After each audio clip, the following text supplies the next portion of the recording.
Deutéronome 29. Voici les paroles de l'alliance que l'Éternel ordonna à Moïse de traiter avec les enfants d'Israël au pays de Moab, outre l'alliance qu'il avait traitée avec eux à Horeb. Moïse convoqua tout Israël, et leur dit, vous avez vu tout ce que l'Éternel a fait sous vos yeux, dans le pays d'Égypte, à Pharaon, à tous ses serviteurs, et à tout son pays. Les grandes épreuves que tes yeux ont vues, ces miracles et ces grands prodiges.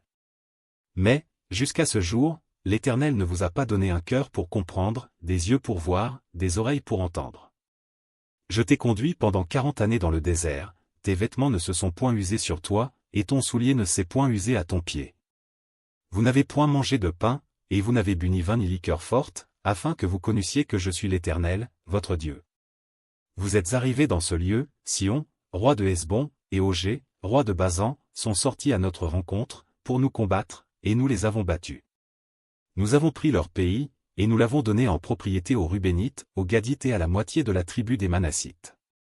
Vous observerez donc les paroles de cette alliance, et vous les mettrez en pratique, afin de réussir dans tout ce que vous ferez. Vous vous présentez aujourd'hui devant l'Éternel, votre Dieu, vous tous, vos chefs de tribu, vos anciens, vos officiers, tous les hommes d'Israël. Vos enfants, vos femmes, et l'étranger qui est au milieu de ton camp, depuis celui qui coupe ton bois jusqu'à celui qui puise ton eau. Tu te présentes pour entrer dans l'alliance de l'Éternel, ton Dieu, dans cette alliance contractée avec serment, et que l'Éternel, ton Dieu, traite en ce jour avec toi. Afin de t'établir aujourd'hui pour son peuple et d'être lui-même ton Dieu, comme il te l'a dit, et comme il l'a juré à tes pères, Abraham, Isaac et Jacob. Ce n'est point avec vous seuls que je traite cette alliance contractée avec serment. Mais c'est avec ceux qui sont ici parmi nous, présents en ce jour devant l'Éternel, notre Dieu, et avec ceux qui ne sont point ici parmi nous en ce jour. Vous savez de quelle manière nous avons habité dans le pays d'Égypte, et comment nous avons passé au milieu des nations que vous avez traversées. Vous avez vu leurs abominations et leurs idoles, le bois et la pierre, l'argent et l'or, qui sont chez elles. Qu'il n'y ait parmi vous ni homme, ni femme, ni famille, ni tribu, dont le cœur se détourne aujourd'hui de l'Éternel, notre Dieu, pour aller servir les dieux de ces nations-là. Qu'il n'y ait point parmi vous de racines qui produisent du poison et de l'absinthe. Que personne, après avoir entendu les paroles de cette alliance contractée avec serment, ne se glorifie dans son cœur et ne dise, j'aurai la paix, quand même je suivrai les penchants de mon cœur, et que j'ajouterai l'ivresse à la soif. L'Éternel ne voudra point lui pardonner.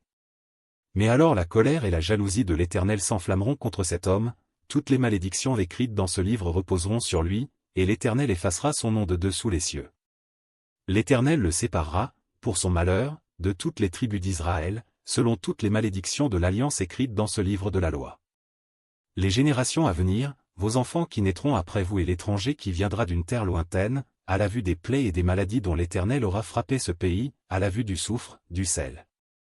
De l'embrasement de toute la contrée, où il n'y aura ni semence, ni produit, ni aucune herbe qui croisse, comme au bouleversement de Sodome, de Gomorrhe, d'Adma et de Tséboïm, que l'Éternel détruisit dans sa colère et dans sa fureur.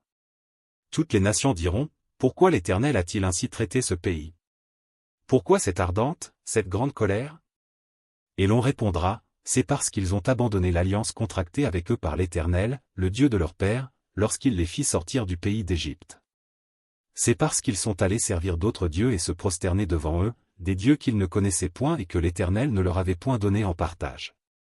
Alors la colère de l'Éternel s'est enflammée contre ce pays, et il a fait venir sur lui toutes les malédictions écrites dans ce livre. L'Éternel les a arrachés de leur pays avec colère, avec fureur, avec une grande indignation, et il les a jetés sur un autre pays, comme on le voit aujourd'hui. Les choses cachées sont à l'Éternel, notre Dieu, les choses révélées sont à nous et à nos enfants, à perpétuité, afin que nous mettions en pratique toutes les paroles de cette loi.